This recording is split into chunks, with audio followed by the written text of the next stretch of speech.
It's been a pretty good day, all things considered. Um, Believe it or not, as bright as it is, it's 8:46 out in the PM. But yeah, I started reading the messages, today. Of course, social media formats. It's like, I don't know why my phone's got this weird thing, my new phone, where it's like on certain apps it doesn't even. I don't know why any of this matters enough to tell my computer. Um, but yeah, so like all my apps don't update as far as showing you the notifications until you go to it, and then all of a sudden it'll just populate, um, which is somewhat of a pain in the ass normally. But in the last day, that's been great because folks have been posting so many, since we made the initial post yesterday about Nathaniel's passing.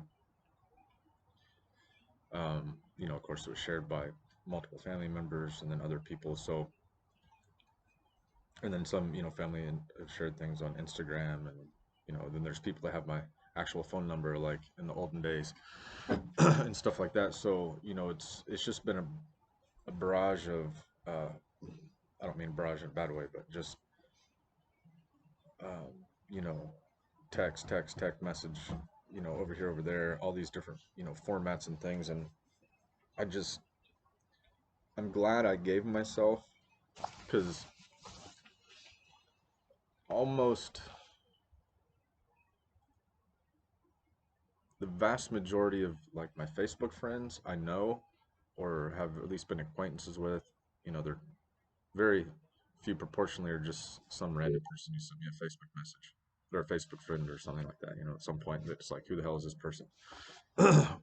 But um like the normal everyday guy in me, it's like, if someone says something nice, or sending you a message or whatever, you want to respond in timely fashion, all this kind of stuff. But there's just such an onslaught of that right now that I'm glad yesterday when I sent, or our family posted that post at 4:20 publicly of Nathaniel's passing, just intuitively I said to myself, and I told the rest of the fam that basically it's like until some point tomorrow, that being today, Friday, I'm not checking anything. I'm not responding to anything or any of that. So now at present moment in hindsight, it was about three or so, something like that, when I actually went on Facebook and I saw what people have posted, and then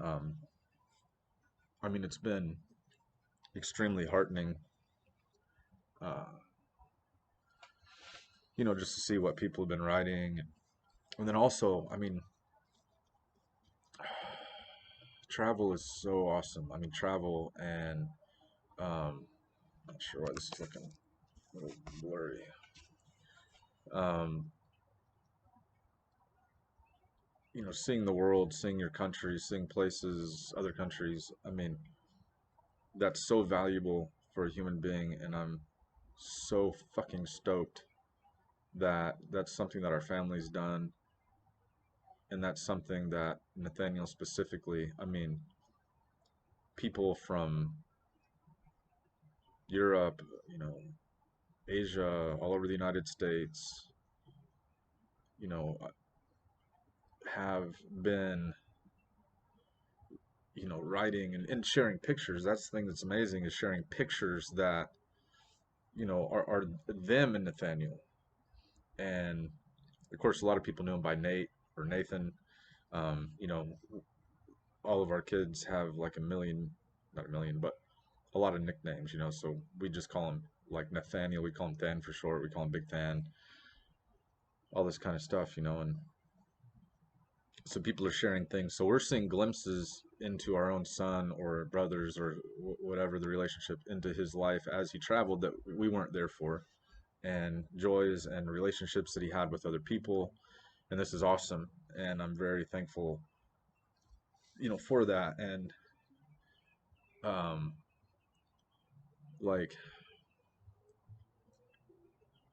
one thing that if you've ever, been through like deaths and things like this of very, especially very close people, when they're a few steps away, it's kind of like in the abstraction or, um, you're not so close to the heat of that misery.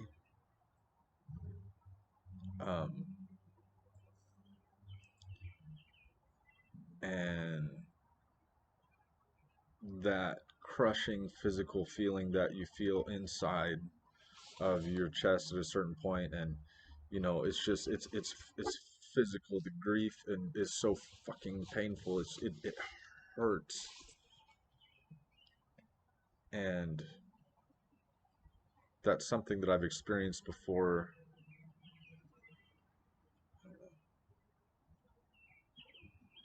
If not to this degree, close to this degree. Definitely not worse, but close. Definitely losing my father was the worst loss ever. And it's like we have a very close family, and we've got good friends, and but there are these moments, like I remember this time. It had to have been, fuck, 7 years maybe after my dad's passing. We lived over here in Plainfield, and we lived not too far off the national highway. That's why I'm always walking up and down it looking like a hobo. um, and I was coming home from something. It was late at night, dark, and it just hit me. And I mean, it'd been years since my father passed away, and it hit me. And I just felt at that moment, I was like 3 blocks from my house, and it just memories, and just he's not there. No matter how bad, there's so many things in life that it's like, put your mind to it, even if it seems out of reach, you could potentially achieve it, or whatever. But it's like when someone is gone, when someone is dead, they are gone. You can't, no matter how bad you wish, you just think, it's like, if I wish hard enough, it's like I could hug him again, I could see him again, I could relive a day or whatever, but you fucking can't. And you have to live with that. And I don't think it does. Now, you don't have to dwell on it, but I don't think it does a lot of good to pretend that that is not the case.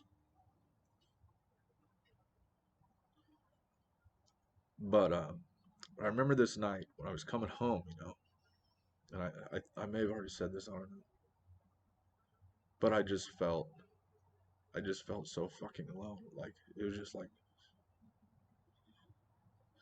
the most alone I've ever felt in my entire life.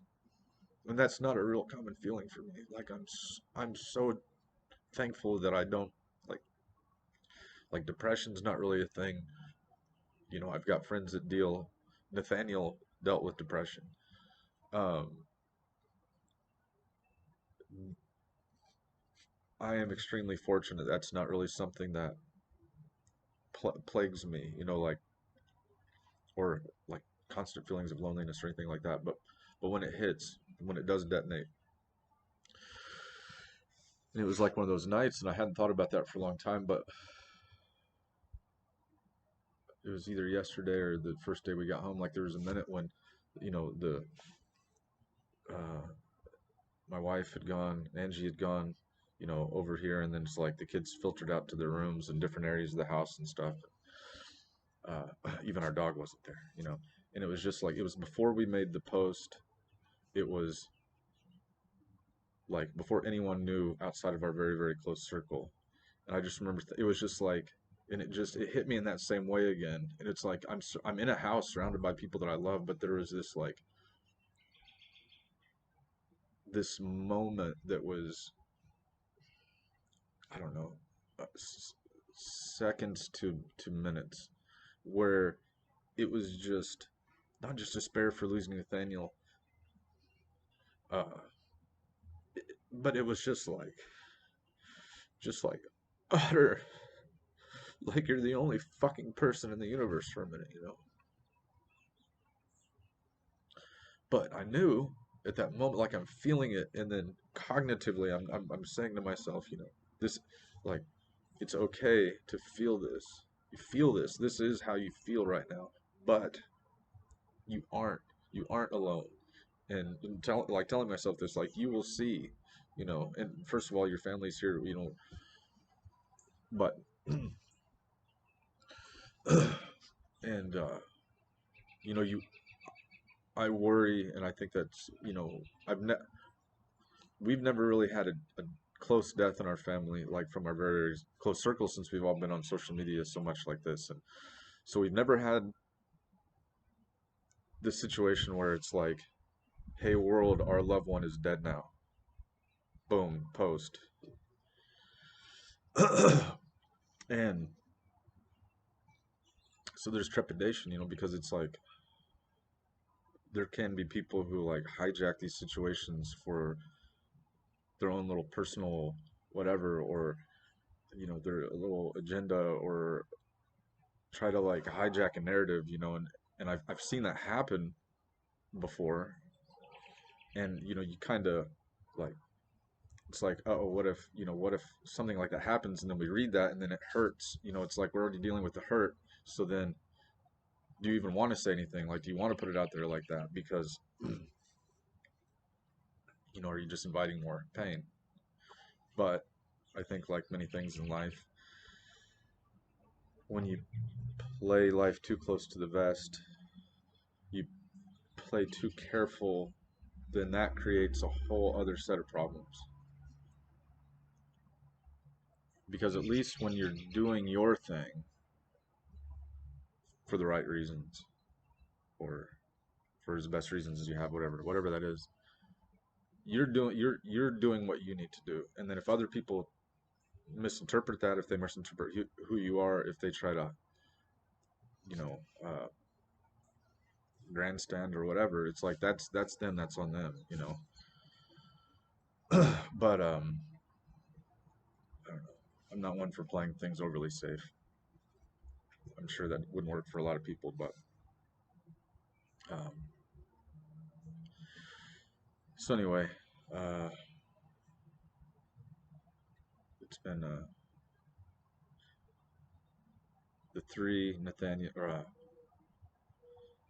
Caleb and Lydia and Charity.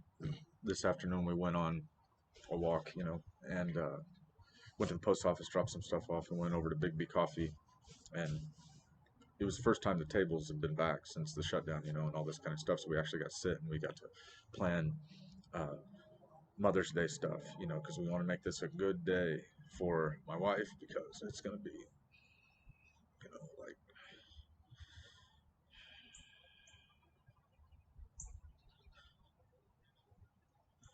so we wanted, to like plan it, so she didn't have to like worry about anything. And then talking about going over to grandma's, and so we got to have that time, and it was, it's just, but still you're sitting there and you're like, you know,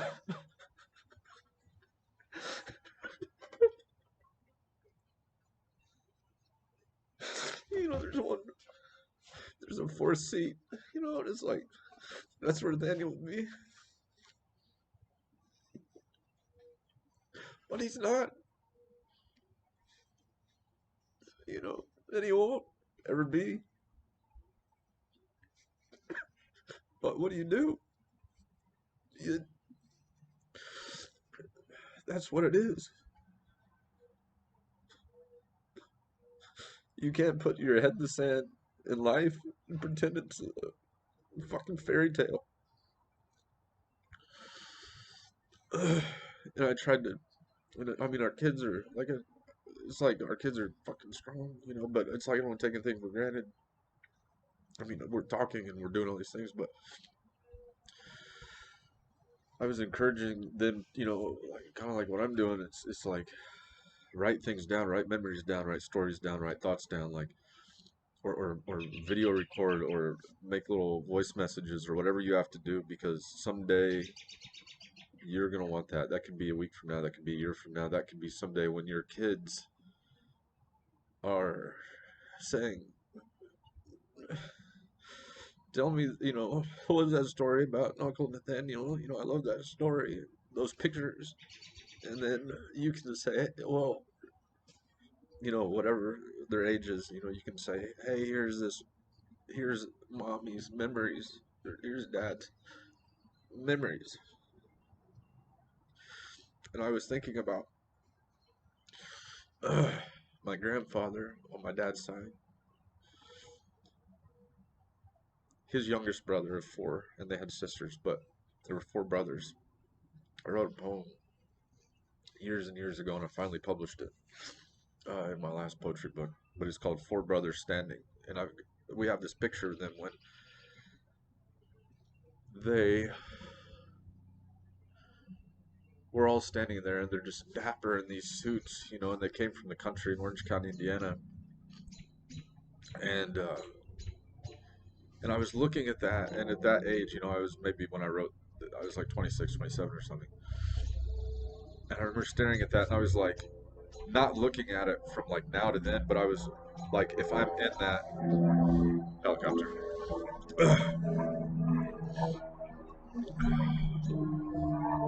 but it was like in my mind getting in that picture, and I was like, but in that moment, in the moment that is captured there, in that fucking moment, when you had four young brothers, the big brother, the youngest brother, the two middles, and they're all dressed in their suits, and the youngest is I think 18 or 19, and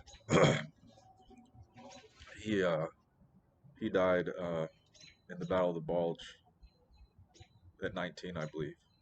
And I remember thinking, I was like, how how do you move on from something like that? Like thinking for my grandpa, like when he was young, when he got that news, and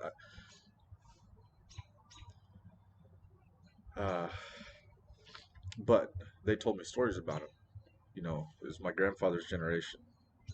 He died in World War II, and then my dad's generation, my generation, now my kids' generation. They know about uh, my great uncle who died, and what I know about him. And I was saying that there's going to be a day someday when these things won't be so fresh, and you'll be extremely glad that you've you wrote these down at this time, and then uh, just getting things off your chest, and it feels better to talk to the page and obviously other people and such, but there's a certain private experience that happens when you're writing these things down. But anyway, uh, so we're gonna have a little movie night, and we've got a bunch of snacks. So I've been answering, not all, but yet I've been trying to write back on some stuff, starting with the messages. So I'm trying to answer people, Instagram, in brief, and some people know us way better than others, but I've heard from people that are all stripes, people that were servers at coffee shops that we've hung out with. I mean, we're a family that's why we call ourselves the coffee shop ramblers. Like, we get around and we see things and we experience things, and we'll sit in a coffee shop from midnight till 3 in the morning when it's basically vacant. Of course, we leave a good tip, but just talk and just hash it out and solve the world's problems, as we say. And so there are people that have known us for years and years and years like this, and from music and their lives and my life and everyone's lives and my wife and her work.